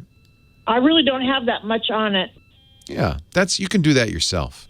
The nice thing about Apple, because they don't charge for the operating system, even if your computer, if you don't have a disk, how old is this Mac? About 10 years old. Ooh, that's pretty old. I'm old. Oh, it works fine, huh? Yeah. Yeah, you might. They are going to try to get you to buy a new computer. I'm going to try to. No, I'm not. 10 years old. You're probably not even close to the newest operating system. Yeah, I know they're trying to get me to buy a new phone too. Yeah, the problem with a computer that is that old, it works just like it did when it came from the factory, but now you're doing more modern programs which demand more power and security. You're not getting the latest security updates because you probably can't run anything past Snow Leopard on it or something like that. You're right. You're on a pretty old version of Mac OS X, which means you're not. I don't do very much on it. I just I don't do much on it. Honestly. Yeah, and it works, right? Why do you want it tuned up? Yeah, I watch a lot of just stuff. Yeah, why do you want it tuned up? Is it slow? No, not particularly. No. It doesn't have any issues? No. Don't fix it if it's not broke. Don't fix it if it's not broke. Exactly. Keep using it until it breaks or until it's just unbearably slow, and then you get a new one. The only issue is security updates. You're not getting the latest security updates by far. But you know what? That also is not that's such an old computer. It's not really a target either. So you're probably just fine, especially on a Mac. Yeah, keep using it. It's fine. Worry about your TV. Your Mac, it's fine. 8888 Ask Leo. Leo Laporte, the tech guy. Leo Laporte, the tech guy. 8888 Ask Leo. We are talking a little bit about the eclipse, which is coming in just a few weeks. It's everywhere in the United States. You should see some eclipse. The sky will definitely darken, and you'll get totality, which means the sun will be completely blocked by the shadow of the moon. In a swath going from Oregon to Florida. So there's a lot of people wondering, well, how do I watch it? How do I look at it? And how do I photograph it? And I strongly encourage, and we'll actually give you a link in the show notes, but I strongly encourage you read up on this and you protect your eyesight. Everybody knows this by now, but you can literally burn a hole in your eye, in your retina, by looking at the sun. And its problem is that when it's in totality, it's safe, but that's only for a minute or two. Even a sliver of sun is bright enough to do that. So you don't want to damage your sight. So you got to be very careful about how you look at the sun. There's all sorts of clever techniques for this. NASA has a great page, eclipse2017.nasa.gov. And there's a whole safety section in there, and I do want you to read it, especially if you have kids, because kids will want to look at it. It's not that bright. I can look at it, and that you got to be careful. You don't want a problem. The cool thing, I remember this from the last time we had an eclipse. If you're in a shadowy area, have leaves of trees that the dappled sunlight is coming through it, you'll see dappled eclipse on the ground as the eclipse comes through the gap in the leaves. It's like a camera obscura, and it actually will project an image of the eclipsing sun on the ground. And everybody in the United States should be able to see that. So find a nice grove of trees with dappled sunlight in it. Hope you've got a clear sky, and watch the eclipse on the ground. That's the safest way to do it. 8888 Ask Leo. That's the phone number. 8888-275-5536. Jason in Lexington, Kentucky is next. Hi, Jason. Hey, Leo. Welcome. Thank you all for taking my call. I've never called before, and thank you for recommending. I heard a couple shows ago, like you recommended the Mophie to somebody who. Yeah, love the Mophie. Yeah, are you using it? Yeah. Well, I bought one after that show, and I was on hold so long that it saved you. So my Mophie's coming in handy. Right I'm now. so sorry. It's because I'm long-winded. I know, and I apologize. I know people are on hold for a very long time, but thank you for your patience. I know. I think I drank 4 beers. Too. Oh, good. So you're nice and calm now, right? Yeah. Well, I've been calm all day. I pretty much stay calm. Good man. Good man. Yeah, the Mophie is a battery case for the iPhone. I think they make them for the Samsung, some of the Samsung phones too. Yeah. It's I think they make them for different ones, but I mean it's kind of awesome. I can't get my wife involved in it. I bought her one, but she lets the whole thing, her phone and the Mophie, go dead. You know what baffles me? I have the habit, as I imagine any responsible adult does, of plugging my phone in when I go to bed. In the morning, it's fully charged, and I get through the day. That's what I do. So many people, and I include my kids in this, it's invariably their phone is about to die whenever I'm talking to them. Yeah. Oh, wait a minute. Maybe they just want to get off the phone with me. Well, I know hers is because I check it all the time, and it says 1%. I've gone to dinner with my son. He says, "Hey, do you mind bringing a battery pack with you because my phone's about to die?" So I know it is actually true. They just don't. They don't have the habit of plugging it in. She don't even use her battery pack. Maybe she doesn't want to talk. That's dead too, but that's why her phone's dead all the time. It's all she does is like stay on it. I cannot live without a phone. My phone has to be fully charged. I have mine plugged in right now. If I sit down at my desk, I plug it in because I have to have my smartphone. Mine gets down to 70%. We are addicted to these, aren't we? We cannot live without a smartphone. Mine don't run down that quick. I'm sure. No, the iPhones have gotten pretty good. No, the iPhones, I would say one of the reasons I really like the iPhone still, because there's things I don't like about it, but one of the things Apple has done very well is battery life. And my iPhone 7 Plus, I get through the day no problem every single day. Just have to remember to charge it at night. I get through all day with mine without using my Mophie. Yeah. So the Mophie's for traveling and times when you're not going to be able to charge it. Stay up late. It is. We do a lot of camping, and exactly. Yeah. We do things like outdoors and where we don't have plug-ins. Well, what can I do for you today? Is there a question I can answer? Yeah, I'm wondering about like mini smart projectors like that are Bluetooth compatible with your phone or with other devices you have.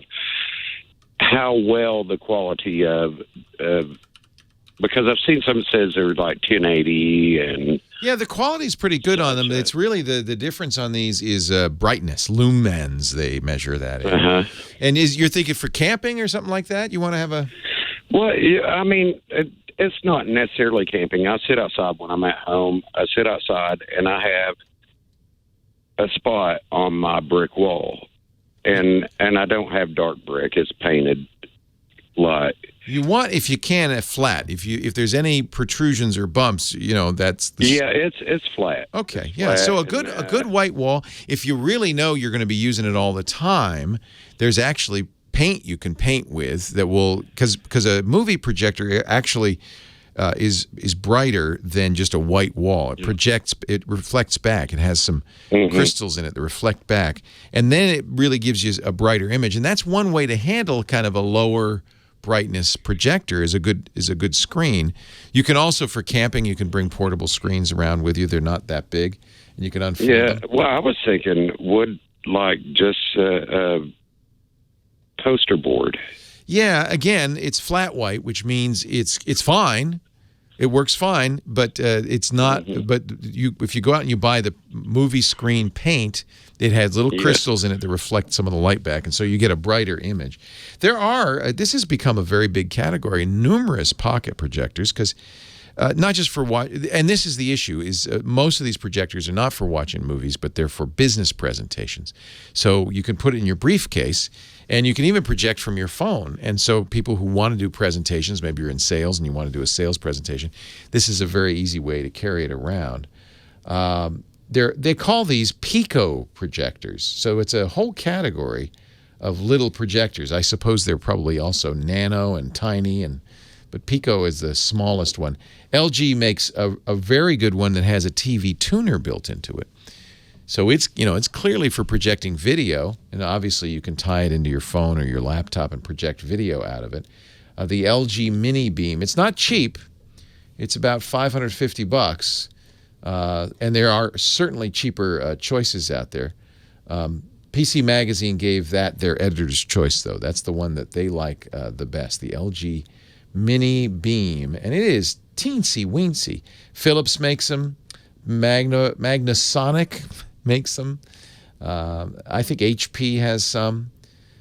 There's an interesting one that's an Android device with a projector built in, made by ZTE, which is the Chinese cell phone manufacturer. They call it the S Pro Smart Projector. You can buy it at AT&T, and it's got Android, not a very good Android, but and Wi-Fi. So that's kind of an interesting choice too for getting the content out onto that screen. But I think based on the PC Magazine review, I would stick with the LG Mini Beam if you're going to spend that money. It's DLP. It's got a very good contrast ratio, 550 lumens. That's bright as can be, the brightest in the bunch. Leo Laporte, the tech guy. We've been looking at eclipse2017.nasa.gov. There's a great map there that shows everywhere in the country where, actually in the world, if you're going to see the eclipse, what percentage obscuration, they call it, how much of the sun will be obscured. Here in Northern California, we're going to get about 70% of the sun obscured, which is actually just a little sliver. In L.A., you're going to get about 61% of the sun obscured. It's August 21st. August 21st, and it is 10:15 a.m. in Los Angeles. Did I say that right? 10:21 a.m. In any event, no matter where you are, eclipse2017.nasa.gov is a great resource for that, for the eclipse, and for ways to protect your eyes if you're looking at it. Moving on, let's go to Brian in Poway, California. Hello, Brian. Hey, Leo. Great to talk with you. Thanks for hanging on. I got a question on GPS navigation from Daniel Boone's perspective. Has nothing to do with roads or traffic jams. It has to do with navigating between a beginning point and an end point as a crow flies on a specific heading on a compass bearing. Now, right. I only have a dumb phone. So I'm mocking up, do I get an S8 Plus? Do I get an Apple phone? Do I get a dedicated GPS unit? Well, so the advantage of an Apple phone or a Google phone would be that you would get, if you had data, you would get a map associated with the GPS. A lot of the GPS units, the handheld GPS units that orienteers use and others, will just give you coordinates. They'll give you a heading, a bearing, things like that, but you might not get a map with it. That's the advantage of a smartphone, because it's basically a computer. I would be looking for downloadable topo maps, right, and then also storage where I could, I found an interesting tree here, I found a nice rock here, and X marks the spot, and be able to navigate back to it. Yeah. At sometime in the future. I am not an expert. There's a GPS game that people play. Orienteering is using maps, right? Of course. And compass. And compass. And then there are fun games people play. There's one called geocaching that is very popular, where you hide stuff at a location, and then people try to find it. They know the coordinates. They try to find it.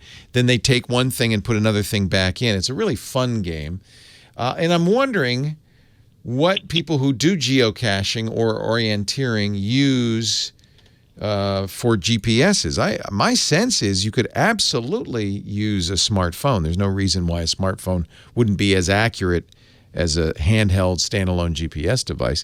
And because it's a computer, it gives you lots of other benefits. Now, I've heard that the dedicated GPS unit is going off of the satellite. Exactly as the phone is. The phone is using the satellite too. It has it's exactly the same technology. It has a standard GPS radio in it. It triangulates the satellites. Yeah. There are I can't remember 40 plus GPS satellites up there. You need at least 3 to know where you are, so it receives that signal. Phones have an additional. Maybe this is what you're thinking of. Phones can also use the cell tower, but that's a very rough indication of where you are. Okay, so what I was thinking is that the phone is doing cell tower triangulation versus the handheld GPS with the. No, the phone's doing both. Is doing a sat link. The phone's doing both. Oh, okay. The phone's using 3 different technologies to locate you. It's using cell tower. I've never seen. Okay. Yeah, it's using cell tower. It's also using Wi-Fi signals because companies like Skyhook have for years been mapping you don't need to get on this Wi-Fi signal. You just need to be able to see it and how strong it is, and you can triangulate with that. So if you're in an urban area, that's very effective. Obviously, in the woods, that's not going to work at all. And cell tower may not be very good, but you still have a GPS radio in most phones, and it still sees the satellites. Now, that's called, so the cell phone's using assisted GPS because it's using the satellites plus. Sounds like that's better than just a device that only uses the satellites. As far as I know, they're the same technology. Now, somebody in the chat room saying that he's done geocaching with both a handheld and a phone, that the handheld is more accurate. That may be, although I would guess that a lot of people putting down the caches are using smartphone geolocation coordinates. The display on a smartphone is going to be bigger, and I think exactly. It's going to be more informational, or you could even. There is one thing that you might want to think about. If you're looking at a tablet, the GPS radios in phones usually come with the data radio. They're part of a single chipset. So some tablets, iPads, for instance, that don't have LTE data will not have GPS. They will not be able to do this. So if you want to bring a tablet, make sure there's an LTE data radio in it. And all phones, of course, have LTE radios in them. So LTA, Lima, LTE, Lima Taco Alpha. Lima Taco Echo. It's that's the name for the data portion that you get from the cell phone company. But that's only if you're going to use an iPad. In other words, iPads don't come with GPSs unless you get the one that has the LTE capability. Now, a topo map, you probably have to download a separate app for a topo map. But that's, again, the advantage of a smartphone is it's a computer that can download stuff. It's much more capable than a standalone GPS device. Now, as I said, I'm not a geocacher. I'm not an orienteer. I don't use these things in the woods. So I am anxious and willing to be corrected if there's somebody listening who does this, who says, no. Oh, you got to tell Brian that if he's going to do this, he needs to get a Garmin 6864. It's the only way to do it. I don't know if that's the case or not. My experience. I don't know. I've been thinking about it for a long time. Can I tell you my perspective? Yeah. What it is we own a quarter of a quarter section, so it's like 40 acres. Right. It's rough, 4-sided piece of raw land, 2 sides bound by road, and 2 sides are straight as a crow flies, but you can't walk straight because you got boulders and trees and steer and javelina and deer and the occasional elk and mountain lion. Sounds like a nice. Sounds like on the other side. Sounds like paradise. That's a nice 40 acres. Yeah. Did you get a mule with that? I'm sorry. Go ahead. Never mind. I'm just making stupid jokes. Yeah, it is. It's in the middle of state trust land. Oh, nice. Very nice. Bounded by, and everything around there is like minimum 30 acre plus. So a wilderness. And you want to use the out there. Nobody wants to build it. Yeah, because there's no roads, there's no infrastructure. Well, it is a dirt road, but that's chancy. So. Yeah. But yeah, I tried map and compass and just hitting a bearing at 273 across one side of the property. And well, that's how real men do it, with a map and a compass, and which side of the tree the moss is growing on. But oh yeah, I mean, I have my orienteering merit badge. Oh, good for you! That's awesome. And then so that works. But throw a pile of rocks every 50 so feet. You don't have a smartphone currently. No, I don't. Yeah. I still have a dumb real phone. Well, I think that would certainly be a good use for a smartphone. Now, the only caveat I have with this whole issue is that I think there is just a limited cell coverage there. Maybe one line of sight cell tower, and maybe one bleeds over a hill or something. I don't know how that exactly works. I thought it was line of sight. Yeah. But 4 miles line of sight out to the highway, there's a cell tower, and I can get it on the property where I want to walk. But it's only one tower. That makes the phone a little less useful, but the good news is most mapping apps, you can download the map while you're in town and store it on the phone. Yeah. And the GPS will continue to work. It doesn't need a cell tower to work. You'll need the cell tower for data like maps, but if you preloaded them, you'll be good. So the thing to remember is LTE radio. Yeah. Now, I'm going to read you a section from geocaching.com. This is the game people play about geocaching using a mobile phone. Although geocaching has traditionally been played with a GPS device for outdoor use, an increasing number of mobile phone manufacturers are now supporting GPS chips. Many of them support geocaching via geocaching-enabled apps. So it sounds like they're not recommending against it. They're saying people do this. It's okay. So I would say, this is from the people who play this game. Now, that's a different thing than you want to do, but if they can navigate to a cache, I think you could navigate your property. Leo Laporte, the Tech Guy. Well, that's it for the Tech Guy Show for today. Thank you so much for being here. And don't forget, it's just the tip of the iceberg. We do nearly 30 shows on the Netcast network. It's called TWIT, T-W-I-T. It stands for This Week in Tech, and you'll find it at twit.tv, including the podcasts for this show. We talk about Windows on Windows Weekly, Macintosh on Mac Break Weekly, iPads, iPhones, Apple Watches on iOS Today, security on Security Now. I mean, I can go on and on and on. You even get your daily dose of tech news with Tech News Today. And, of course, the big show every Sunday afternoon, This Week in Tech. You'll find it all at twit.tv. And I'll be back next week with another great Tech Guys show. Thanks for joining me. We'll see you next time.